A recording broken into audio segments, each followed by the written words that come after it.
models always rely on, or in most cases rely on, good technology.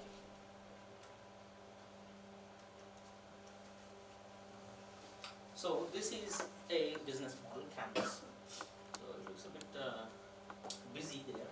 I'll share a video on that.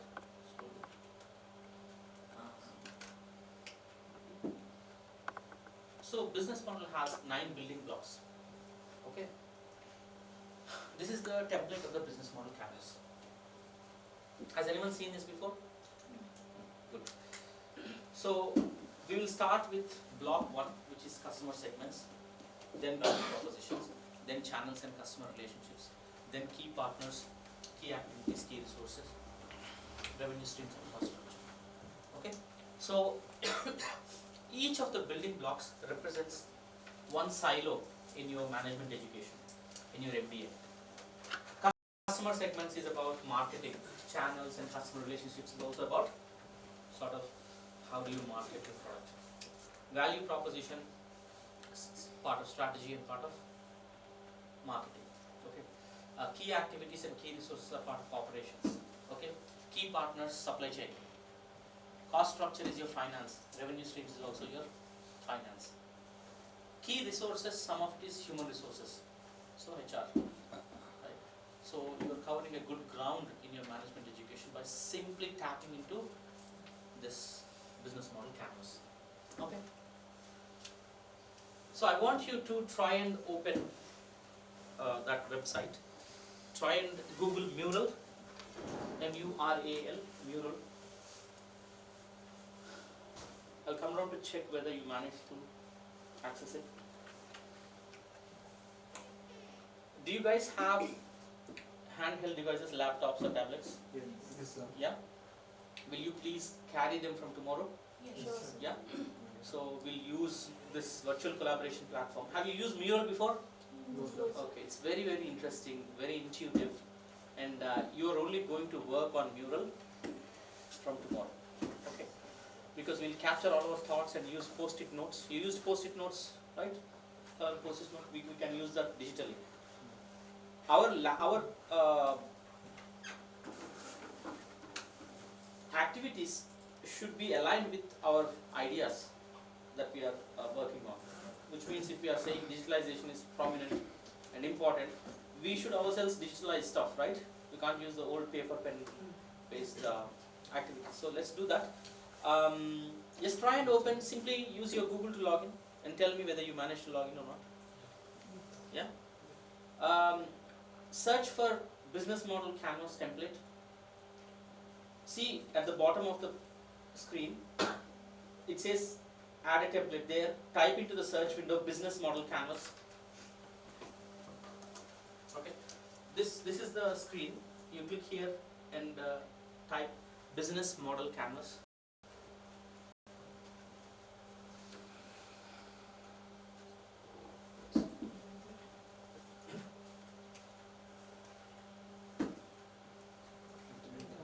Internet is slow. Don't worry. Is it usually good in this room, internet? Anyone manage to access it?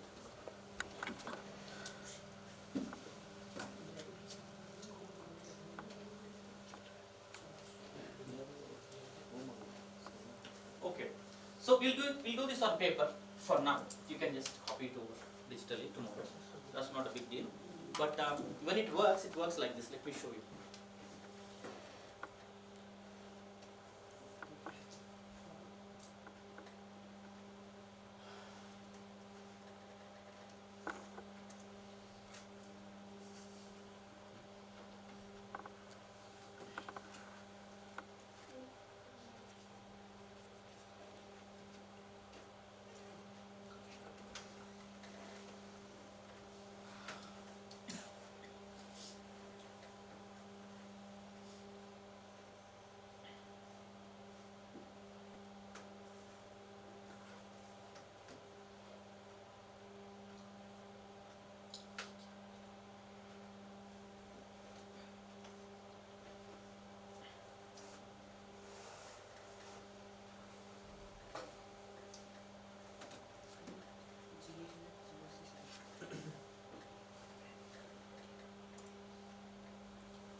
There is login, but I simply don't want to give university credentials.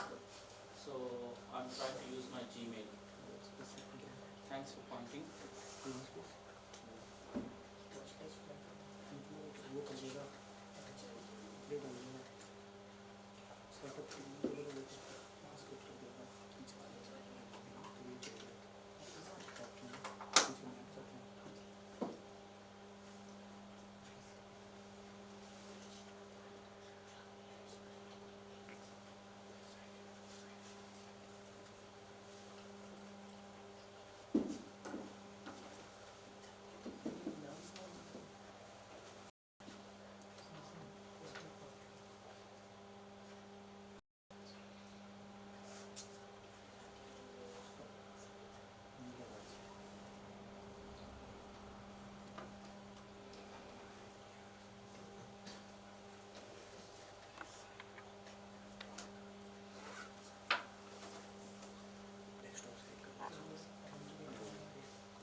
My God, see, look at the authentication. This is making life very inconvenient. Right? Secure, understand, but extremely inconvenient.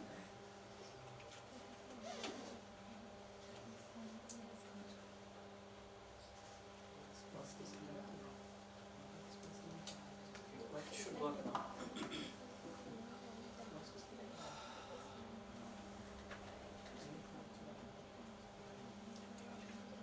Okay.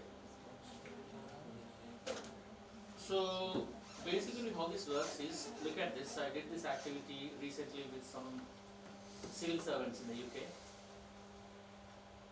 So this is group 1, group 2, group 3, group 4. All of them can see what is happening. Okay? So they input something into post-it notes and so on. That's one activity. This is like a shared online space where you can collaborate very dynamically. Okay? Now I'm going to go to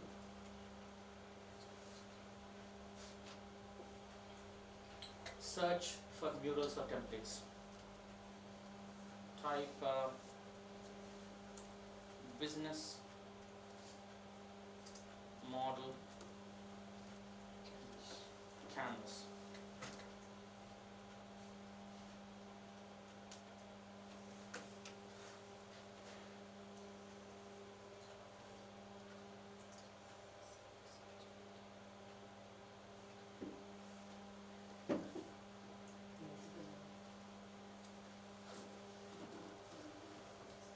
Sir, I think we need to switch to Oh, sorry. Sorry, look at my, yeah, see, business model canvas is right here, okay? Just click on that. Yeah, create this mural.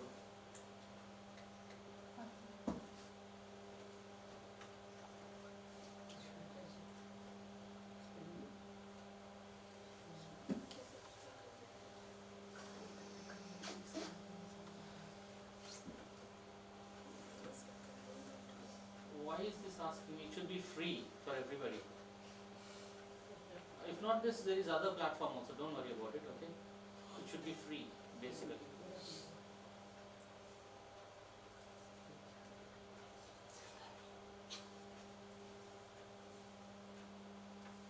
So the way this works is you can collaborate and fill in this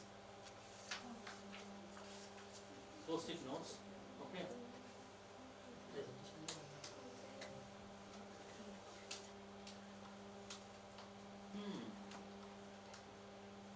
Why is this doing? Anyway, okay, just leave it there for a second. I think, sir, you cross your limits. I think there is. Oh, have I? Probably. Yeah. Yeah, I see that. Good. Thanks. It's You're working quite on our right side. actually. It's You're, working on our thank side you. because Yeah. it's first time. you're quite right. You can't create more than 3 Yes, votes. sir. Well done. Thanks for pointing. Yeah. So all my murals I can cancel them, but what happens is basically, let me delete one of these. It's not a requirement. Now I can. Okay. So now I can create a new mural.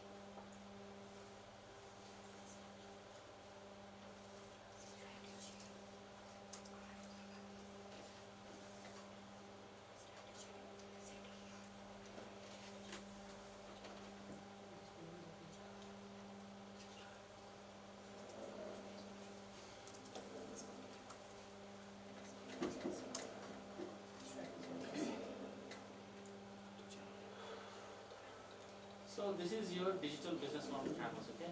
You can zoom in, zoom out, you can do whatever you like with this. Okay? And definitions are also here.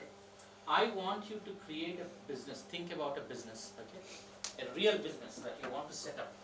It could be a small business, it could be an existing business. If it is existing business, there should be some kind of improvement that you want to articulate and infuse into this to change it, okay? You can copy a business model also, no problem. You can copy mobile business model, you can copy something, but think about from very practical terms. As a group of 4, I want you to divide into groups of 4, which we'll do in a while. But as a group, you are brainstorming to come up with an idea for a business. You pencil out the vision, mission and objectives for that business or values for that business, and then slowly you start inputting into this business model canvas. This will be the snapshot of your entire idea, okay? I will go through each of the blocks in very much detail, provide examples. You can use that examples and theory to populate each of the sections in this business model canvas. By day 4, end of day 3, we will have a completely populated business model canvas, which will give us a flavor for the idea of your business model. Okay, so that's the objective. Now, I want you to turn this into a group activity, and I want you to sit according to your groups.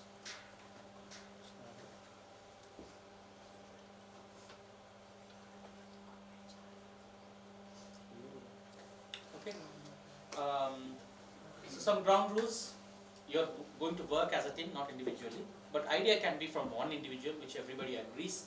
And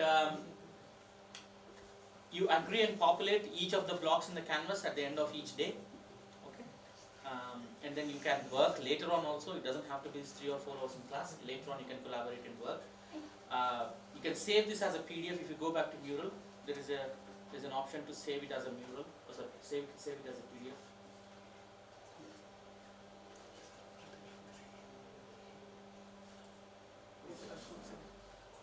If you play around with this, you'll understand. Every time I use this, I find it new. So you can. What is this? There's a button which says you can save it. It's on that search. Okay, so yeah, this one. Yeah, you can download this as a PDF format, PDF file, and that will be for that day's work. But ultimately, in the end, once you have fully populated the business model canvas, you can download that as a PDF, and each one of you has access to this forever. Okay, even if you don't have access to the credentials, Mural credentials, you can download it as a PDF. That's the whole objective.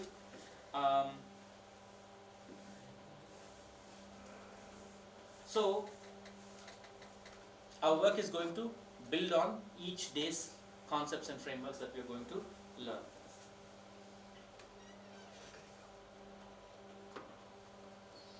Now, we have looked at the basic structure and template of the business model canvas. Okay, we roughly have another hour or so to spend on understanding 2 of the core blocks for today.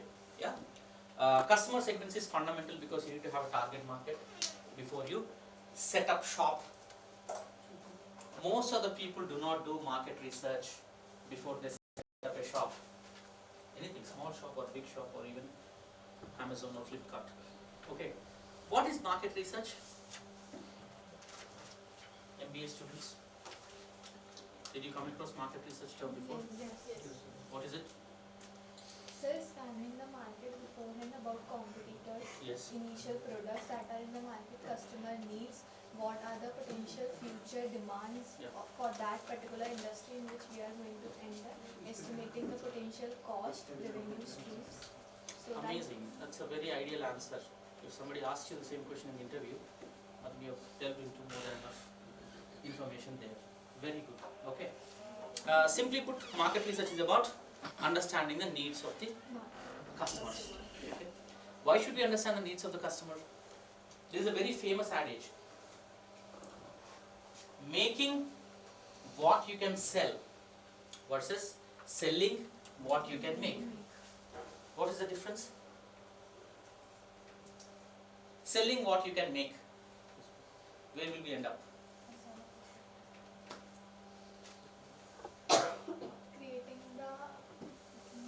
Creating the needs of demands that do not exist in the market.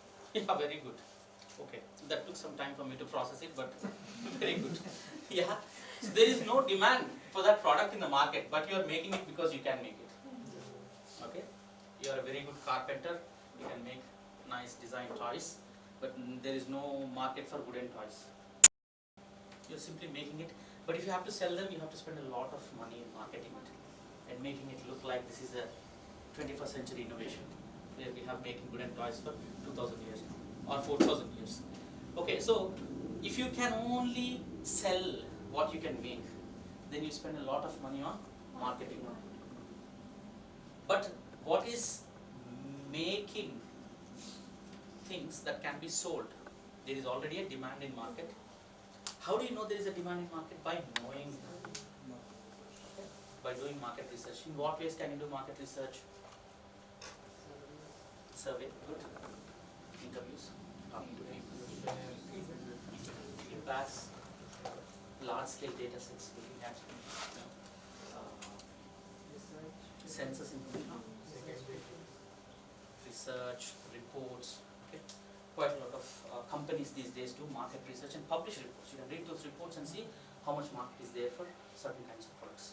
Otherwise, there are some industry magazines, you can tap into them. So we are first trying to understand our customer segments, okay?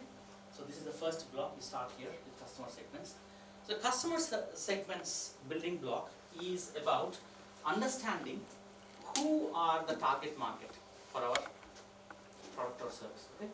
Different groups of people, or if you're in a B2B market, different types of organizations, okay? Customers are always at the heart of any business model, obviously, okay?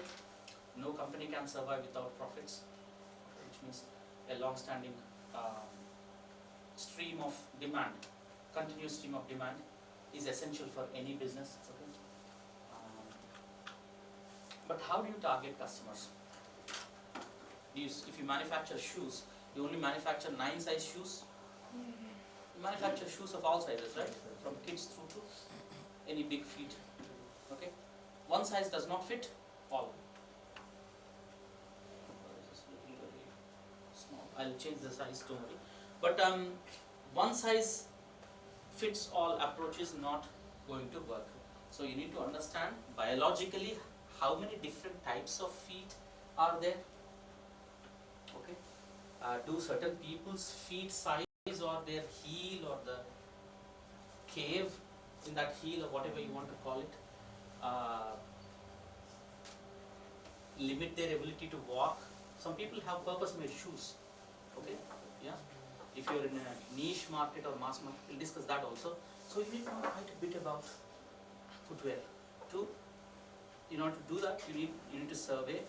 You need to see which size of shoe will sell more. Means demographically, what is the population of this particular zone? Okay. People say India has a demographic dividend. What is it? What is a demographic dividend? Like we have a differentiation, a different group of people who belong from 0 to 14 years, then 14 to 28. Young population. Young population, isn't it? Yeah. So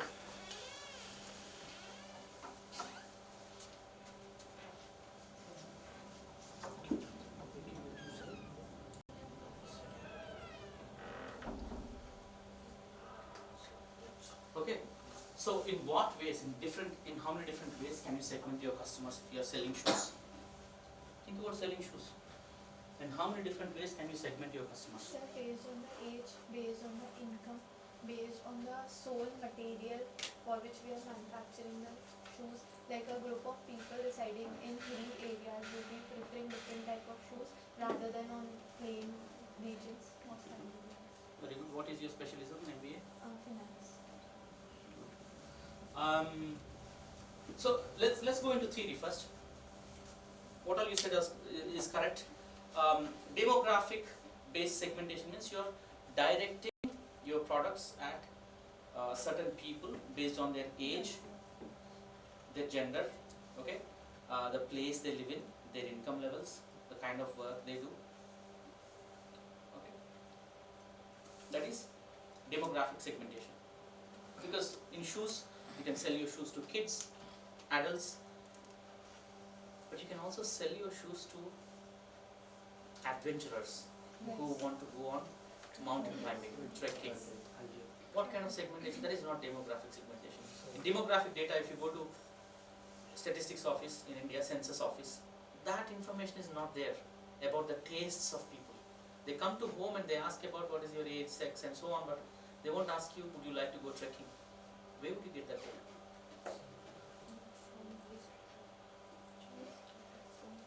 So that is the behavior. By behavior we can understand through the understanding the market. How? So like we can set up the stores in the region like Ladakh, Manali. So people can come and purchase things from there. So tourist data, how much tourism in which place the higher number of tourism is there.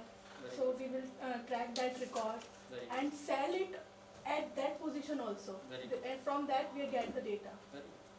Very good. See, there is no shortage of data, but you need to know what data you want. Okay. So, entering into psychographic data. Okay, this is about based on personal attitudes, values, and interests or personality traits.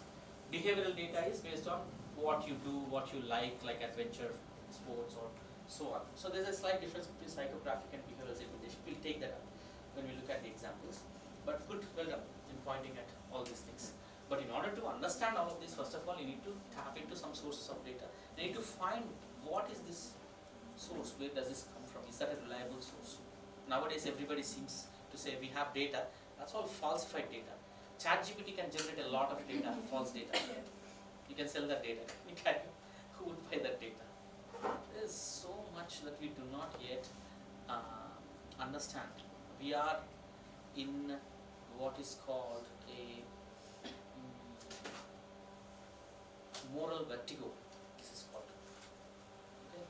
This is called moral vertigo. Scientists are saying even before we know what is the limitation of this technology, the technology is penetrating so far and deep that we cannot stop using it. We do not yet know what are the limitations of generative artificial intelligence. It is such a big disruptor and game changer. People either use it or they lag behind. And you're compelled to use things. You're compelled to use Paytm. Cybercrime has increased after people started using phone banking. Everything has its pros and cons, but government should be in a position to regulate any mishaps like that. Nevertheless, let's go to look at customer segmentation, and we look at understanding how a car manufacturer would segment their customers. Okay, a car manufacturer says there are family customers, so they have something like a, what do we call them? MUV. What is it called? MUV means multi-purpose utility vehicle. Yeah.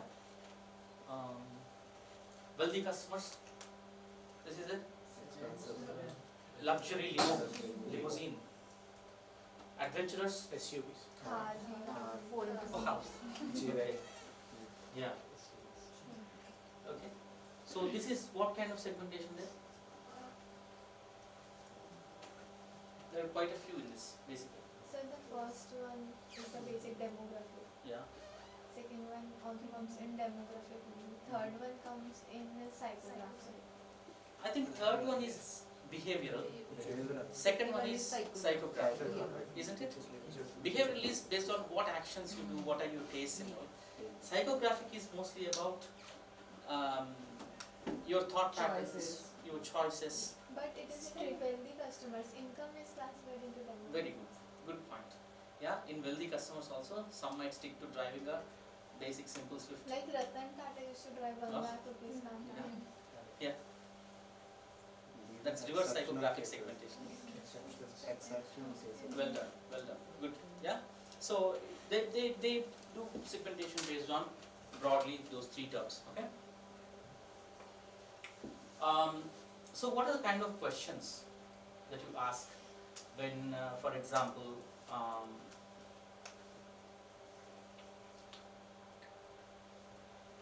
you go to a bank, okay? If you are a banker, you own a bank, what kind of segmentation do you do?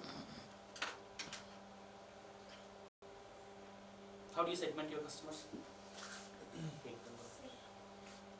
Income groups, yeah, which is nothing but demographic. Yeah. How will you segment roughly? Banks, think about bank operations. Investors, savings, Good, good. Investment account holders, yeah. saving And Correct. current account holders. And PF for old people. so simply you can say a bank segments its customers based on their age or income group for savings, Based current on accounts, profession. professions, yeah, demographical and Let's go. so what sort of banking do we have? We have retail banking and corporate banking. Whether you are a business account holder or a personal account holder. Okay. Go to airlines. How do you segment your customers if you are an airline? Economy, First class, business class economy. There's something coming up called premium economy. Nothing more but space, like space. Try and apply these, okay? Try and apply these in real life settings. When you are thinking about what business you want to set up, who will be your target customers? How will you segment them? How will you group them together so that you can serve them better? Because you need to customize the service. If you serve an economy passenger as a business class passenger, everybody would buy economy tickets only. Okay. There are airlines which only run economy airlines, economy seats, such as Ryanair. Okay. Example. Indigo does it have business class? Just domestic, right? They don't even provide water for free. Yeah. Yeah. These are called no frills airlines. This is another business model. You know what are no frills airlines? No frills means no bells and whistles, no dingly dangly stuff, no extras. Why would anyone travel by air? Why would anyone travel by air? To eat nice food in the airplane? Just go from A to B quickly. Purpose is served. Why would you want all this flashy stuff? So, Ryanair CEO recently did an interview and say, we're even thinking about standing seats, standing spaces, not seats, standing spaces for customers who can pay a marginally lower price or a significantly lower price. How would you fasten your seatbelts there? Yeah. There might be consoles where you hang like that and something buckles up and you're like that. You're chained through the entire journey. Yeah. Like metro. Huh? Metro has no turbulence. Metro has a different kind of turbulence. Good. So, customer segments are about for whom are we creating this value, right? And who are our most important customers? These are the questions you are going to ask, right?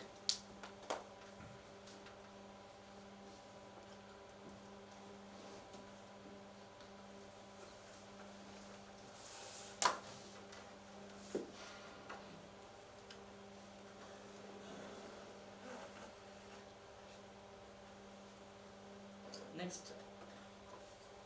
Yeah. So, depending on who are our customers, there are two types of market. Okay?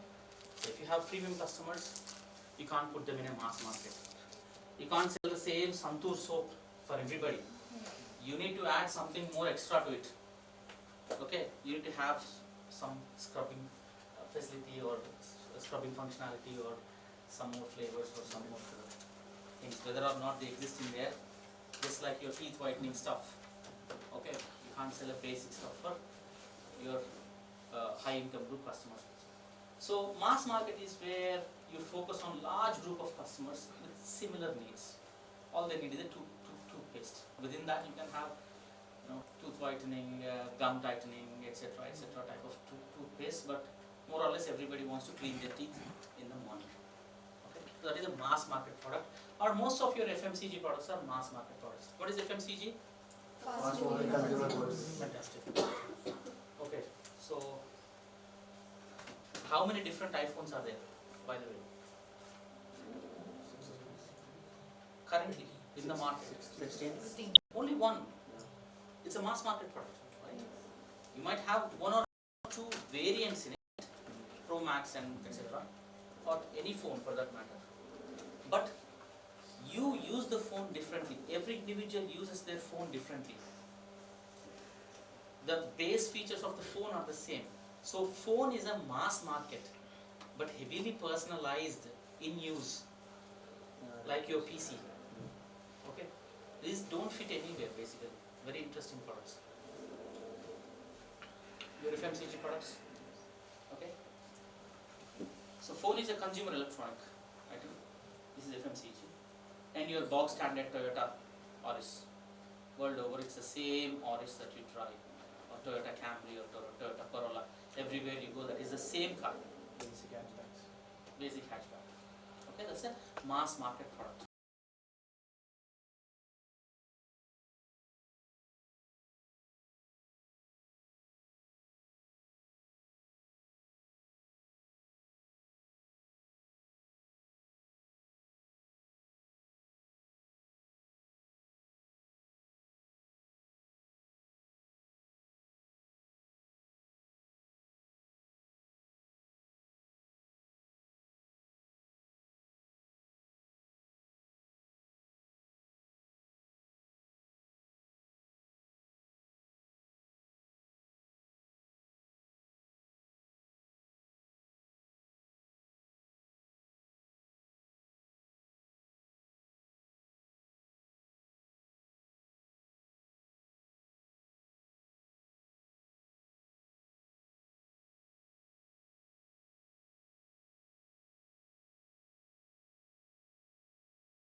Disney has theme parks.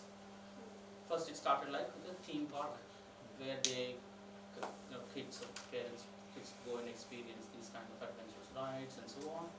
They ventured into production, movie production later on. Okay, so to diversify customer segments. Multi-sided platforms, I gave you examples already. Okay, PayPal is one multi-sided platform.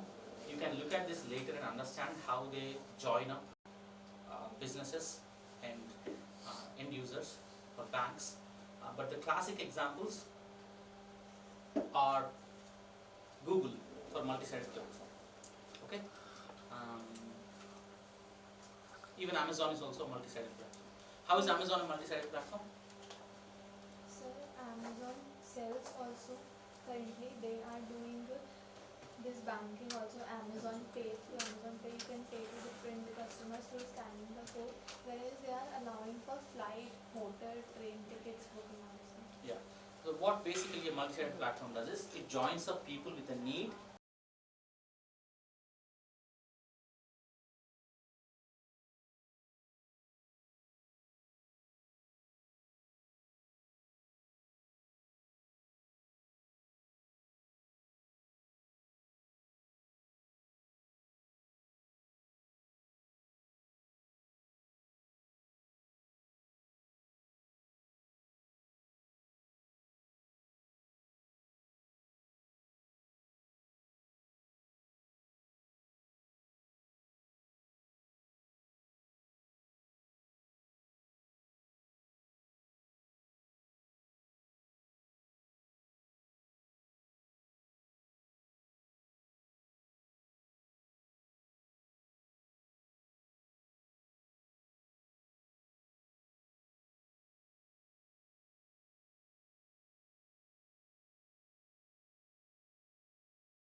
Age, The different streams.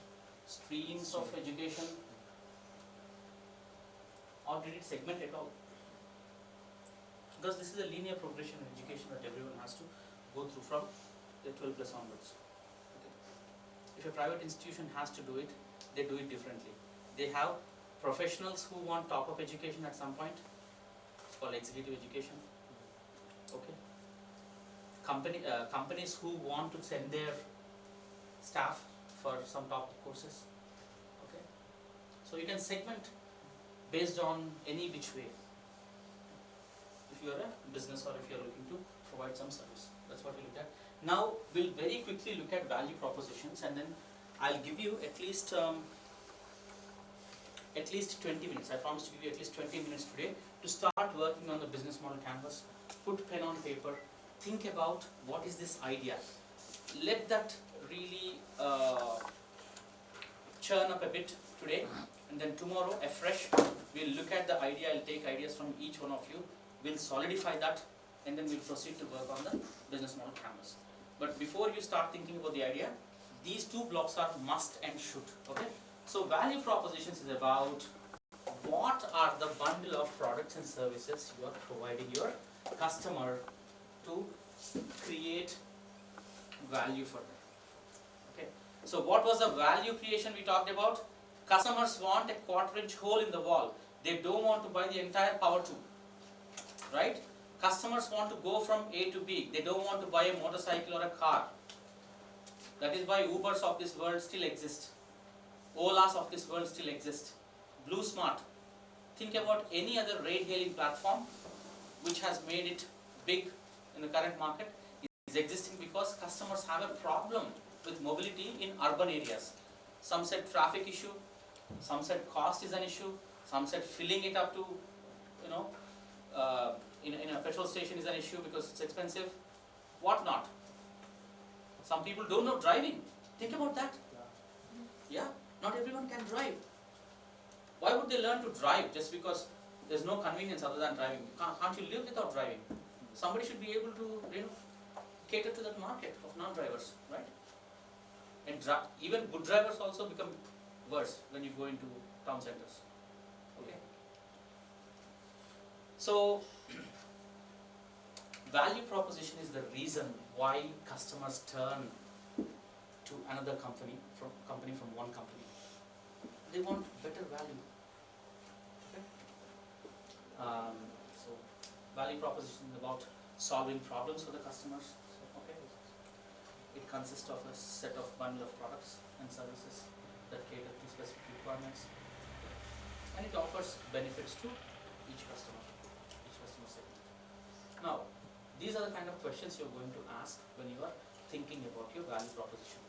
What is the value we are delivering to our customers? These are there as static slides. You can look at them when you are thinking about value propositions. Okay, I'll make these available. What is the problem we are solving? This is the single biggest question you have to ask. If you don't solve a problem, your product or service won't be sold, won't be subscribed. Otherwise, you have to hard sell your product.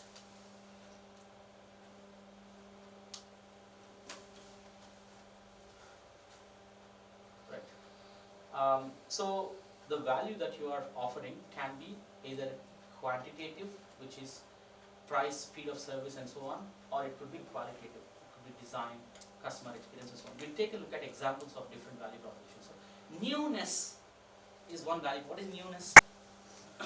I used to have a similar phone, okay, which I bought 3 years ago.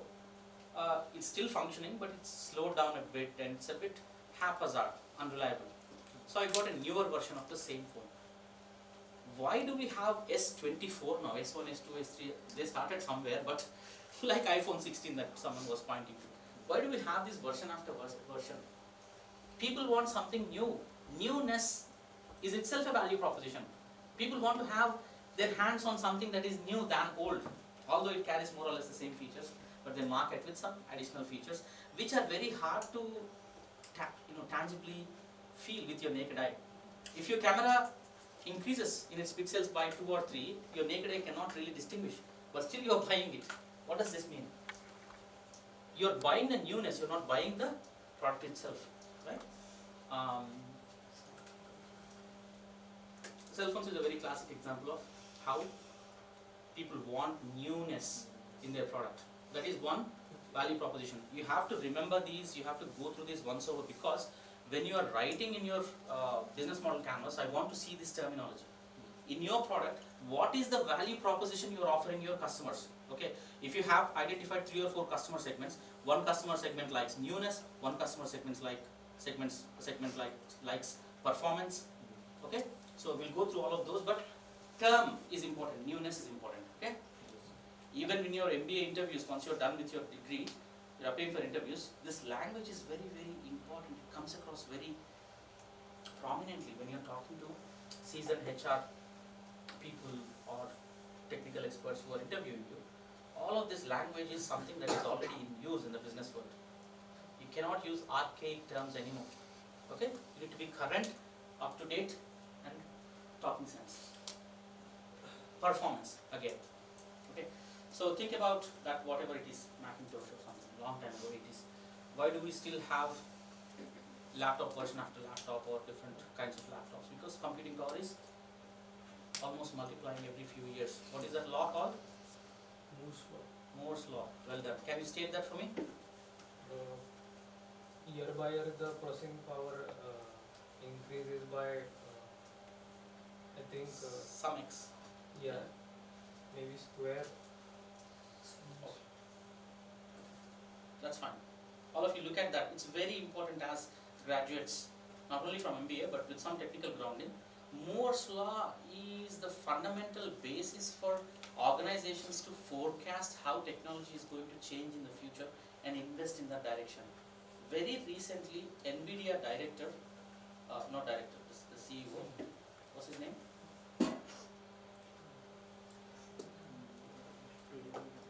Some Cheng, some Hong Kong guy, I guess, Hong Kong or Korean. So he was saying very, very interesting stuff. Okay, how Moore's law, we broke Moore's law. Computing power has multiplied all of a sudden over the last few years with the advent of AI. If you talk about quantum chips now, if that materializes, if somebody comes up with the first successfully viable quantum chip which can do so and so calculations in such and such time, then we have broken Moore's law. What will happen then? The performance, the need for performance will suddenly shoot up. If you have to be in business, you have to use quantum computing. Whether or not it becomes economical for end users at corporate level or enterprise level, you should be using quantum computers. Even for you to run and better use ChatGPT or generative AI, quantum computing is going to be very game changing. So performance keeps on increasing. Performance is one way you could sell to your customers. You could say this phone performs better than that phone. Customers obviously buy this phone, and you distinguish by showing the factors which this performs better over the other one. So performance is one value proposition you are offering. Okay, right? Give me one example of performance in any product or service. Think about 1 minute. I want at least one example from one person.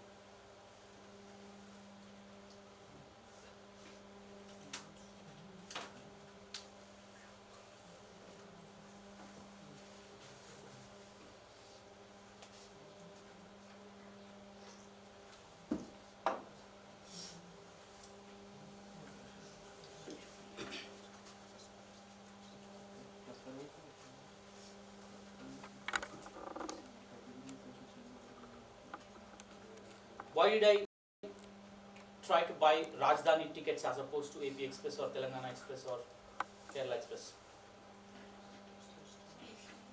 Speed. For Better services. any examples? Why do you prefer Ola over Uber? Cost.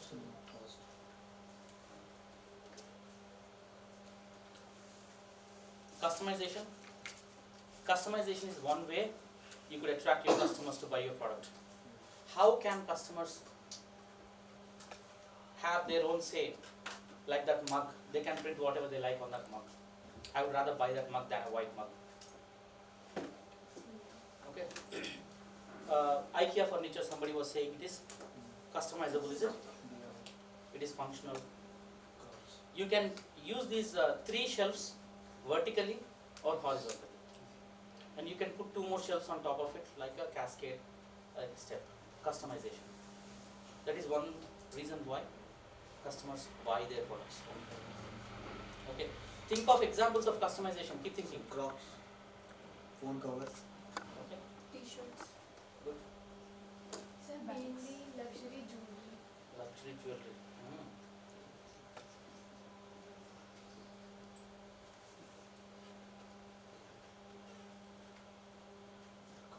Luxury cars. Luxury cars.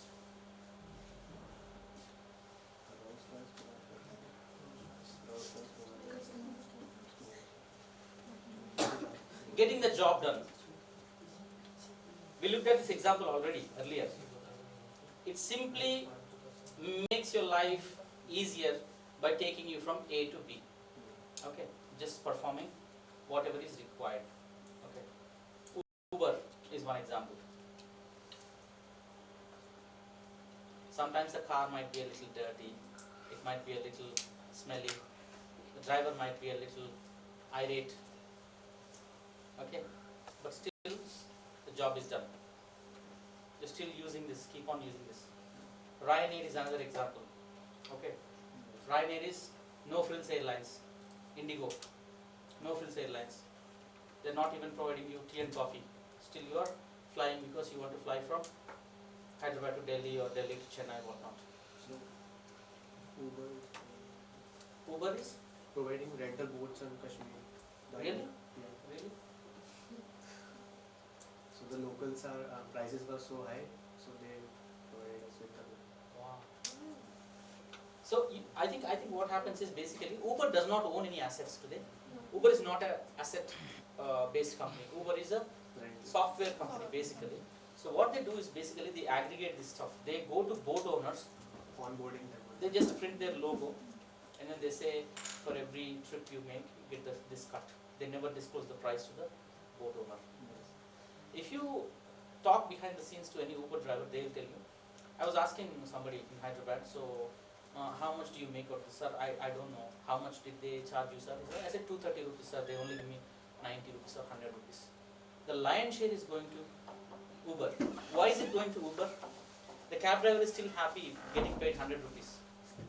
Because the actual worth of that trip, the price of the trip is much lower than 100 rupees. And still making a very significant profit on those because of This intermediary Uber. predictive pricing algorithm. They know when to charge. Okay. For example, there is a cricket match in Gwalior. I don't know how much the streets will flood. I don't know this place. I only watched Gwalior in TV before watching some. I think they play test matches here, right? One days maybe. Yeah. So when there is a lot of people around, Uber prices will go up. Dynamic pricing, predictive pricing. People have to travel anyway. Yeah. So they still get the job done for customers, but they might charge extra. So why are airlines renting the engine as opposed to buying the engine? Because it is getting their job done. Right? They want power to fly the aircraft. They are buying power. They are not buying the engine, by the way. They don't need an engine. You fit something else there, but you make me fly. They are happy with it. But alternatively, you can't fit anything now. But tomorrow, they are not concerned. Airlines are not concerned even if you run that jet engine with hydrogen fuel or air turbine fuel or whatnot. That is agnostic. They are immaterial to them. Okay? They are only buying power from. So that's getting the job done. Next, this is very interesting. I want you to watch this video. Design is one very distinguishing factor that people would be attracted to buy. So that could be one key value proposition for many customers. The design of your product. Okay? Year on year, Apple iPhone is not only changing the features and functionality, but the size and aesthetics of it. Okay? Go and read about what is called this phone finger. I don't know how many of you, I think I suspect I have this phone finger or mobile phone finger. When I hold this phone, like this, it's a bit a heavy phone, because this has stylus, I can take notes when I go around class of 100 students and all. I'm still using this for that functionality. But I have to hold my phone like this, and my pinky finger is slowly becoming numb. Yeah? So this is called a mobile phone sort of syndrome, mobile phone finger. Design is horrible on some phones. Phones have to be aesthetic, ergonomic, like your chairs that you can swing around, that you can move around in. Comfort is of utmost importance, not for aesthetic reasons, for health reasons also. Okay, so design is very important. Look at this kettle. Morning I saw in my room there's a kettle. It's a conventional electric kettle. Okay, earlier on, traditionally we used to have kettles that we used to use the stove to boil water, isn't it? And they used to make a sort of noise, right? You know, when it is whistling, it means it's full of steam and you have to let it out and turn it off. That's an indicator. This LSE kettle sells for, who would spend 15,000 rupees on a kettle? Boiling kettle. Why would you do that? It's one of a kind kettle. It's designed so well. The ergonomics of it are in such a way that that cool blue color of the handle, it's a cushy handle. Okay. That flying bird is like the ecstasy symbol on Rolls Royce. So it makes noise as if the bird is whistling. In the morning, if somebody is very interested, who loves calm mornings, might turn this on with water and then want to hear to the none other bird. Okay, and they spent so much time designing this kettle in Italy. It's still a very hit model, but it's only catering to the niche market. This is called LSC, the whistling bird kettle. If you have time, I would have shown the video, but I'll share this. You can spend time watching this video. It's very interesting how one professor captured the entire idea of designing a new kettle and how it hit the market and really made a difference. Okay, people are not buying a kettle there. What are they buying? The design of the kettle. Yeah. Why would people buy designer clothes designed by Manish Malhotra or some Mehrotra? Status. They want to show off. They don't want to wear clothes others wear. They don't want to be seen as likened or similar to someone else. They want to see fresh out of the laundry type of stuff. Okay, and that is only possible when you design, make these clothes. There's a big market for that, of course. Okay. Same. Brand and status is another value proposition. Okay, but brand and status won't come if you're a startup straight away. These are all very well established models for very long. The watches were seen on wrists of very famous celebrities and people go bonkers over buying the same watch. There are tabloids who are talking about the wristwatches of people. Can you imagine? Talking about the handbags worn by someone's daughter-in-law or someone's would-be wife, pastry stuff, brand and reputation. Okay?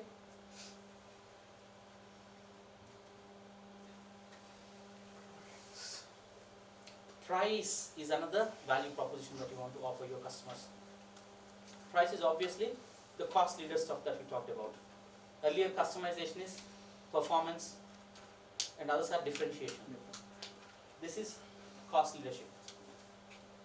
Okay, so if you want to go from A to B, you use Ryanair, you pay 50-60 pounds, 5,000, 6,000 rupees, you fly from London to Paris. Okay, if you have to fly Jet Airways previously, they are very expensive. They provide you with nice lemon juice and other stuff, but they charge you 500,000 extra compared to Indigo. Okay, Tata Nano. Price, no other car has bet Tata Nano, but unfortunately, they are not manufacturing it anymore because people saw it as a all YouTube stuff. Ratan Tata talking about this, right? But this was in books actually. I did not make this up. Tata Nano is still written up in books. Business model generation. Brilliant, right? Someone coming up with this idea and launching it, executing it on promise. Amazing. So price is one differentiating factor, or price is one key value proposition. Okay. Convenience and usability is another value proposition. Why are we talking about these many value propositions? Because these are the possibilities you have. When researchers looked at why customers are buying different kinds of stuff, they gave these umbrella terms. Oh, people are buying based on convenience, people are buying based on price, based on brand, based on getting the job done, based on scale and speed, and so on, performance. So convenience and usability, one very interesting example I gave earlier this morning about how Apple was game changing, not with iPhone, but what they did was they blended two things together for the first time ever in the market. Nobody ever has foreseen such a thing. They never thought that technologically this was possible. iTunes is an online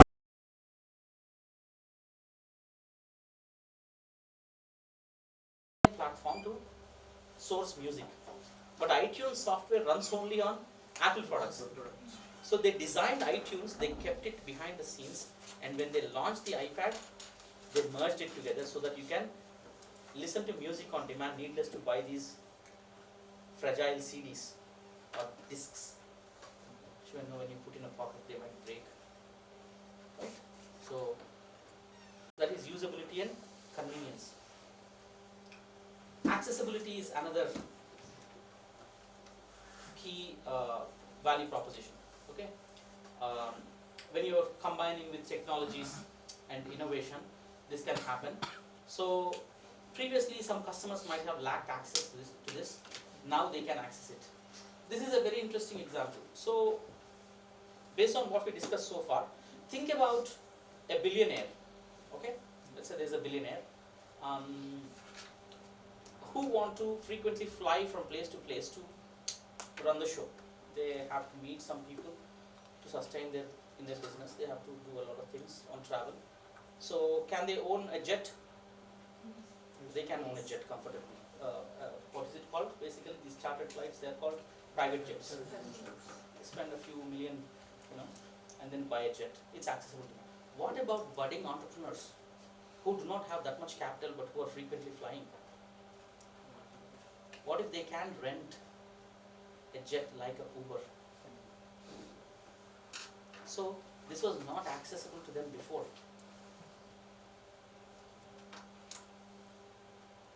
They don't have the capital to buy it, but they have the need to use it. So NetJets made it popular. So the concept is that you can own this at a very fractional price, not own but hire, of a real jet. Okay, and even companies can access this at a short notice. And somehow it was affordable for entrepreneurs and business people who want to travel very quickly. So that is the sum total of your customer segments and key value propositions. Now, this business model canvas or the business model idea is very, very scalable, and it's very interesting that you could find frameworks within frameworks. Just to come up with a fantastic value proposition which is attractive to your customers, you need a formula for everyone to dig into it and apply. This is that formula. This is called a value proposition canvas. This is a canvas within a canvas. Value proposition canvas looks at two sides, LHS, RHS. Okay. From our side, so this is left hand side. Left hand side is about the customer segment. Right hand side is about the value proposition. You should hit your customers with the right value proposition. Firstly, customers have pains. You need to understand the pains of your customers. List out all the pains of your customers. In order to list out the pains, you have to do an empathy map. That we will do later. Okay? You have to see like a customer. You have to hear what your customer hears. You have to think what your customer thinks. And you have to say out what your customer says out. And understand the customer and empathize with them. This is also called design thinking. We'll go into that later, but for now, we want to list out the pains of our customers. In all of the examples I provided so far, the business models are trying to alleviate or nullify some of the pains that the customers are going through. Okay, so by understanding pains of the customers, you are creating what is called a pain reliever, like a tablet to them. Okay, pains are very fundamental, but at the same time, customers might want some gains, like a discount, like something more than what is necessary. In order to provide gains, you are creating this gain creators. You are coming up with the idea of gain creators. And customers have jobs, like they want to fly from A to B. In order to get these jobs done, you are creating products and services. Okay? So this is the whole idea of your value proposition canvas. Now what we will do, basically, I said I'll give you 20 minutes time to work on your business models. I think 10 minutes should be sufficient. We'll wind up in 10 minutes. Is that okay? So what we are going to do now, okay.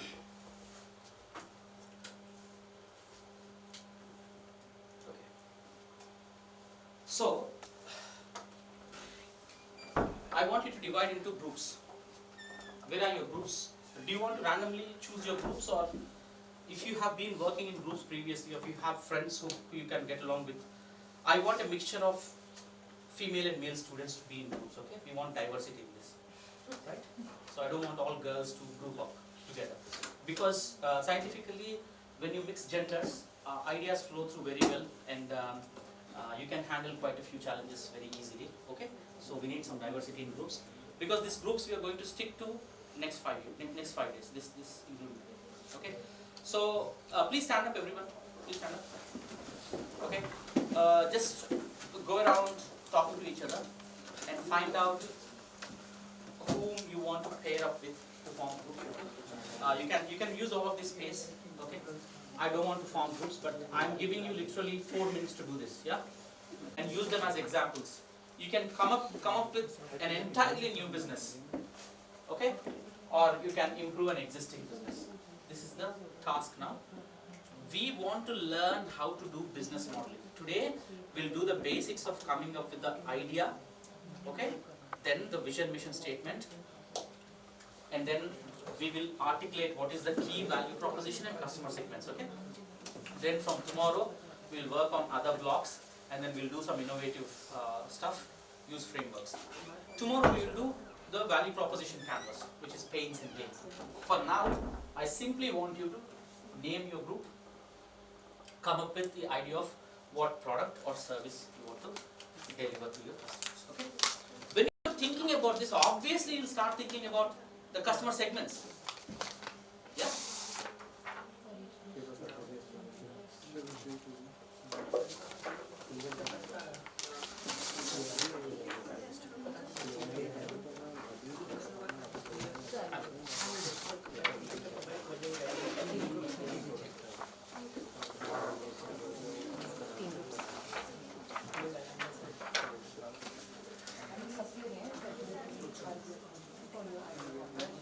Any fancy names, any interesting names, be as creative as possible. Okay, come up with a name for your group. Right? In placement record, shot up by 100%. So that's good. Keep thinking about this idea. Spend at least half an hour after now and before tomorrow.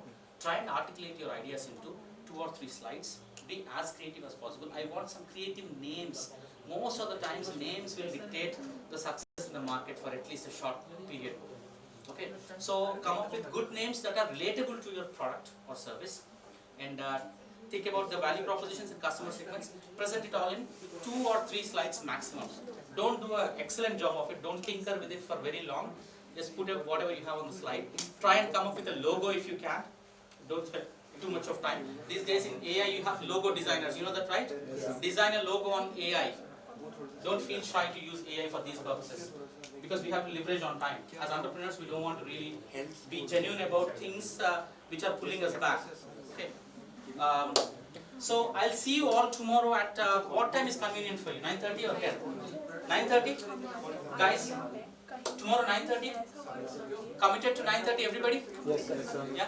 Does anyone have a genuine problem to join at 9:30? No? Are you all campus based? Yes. Let's make it a early start tomorrow, huh? So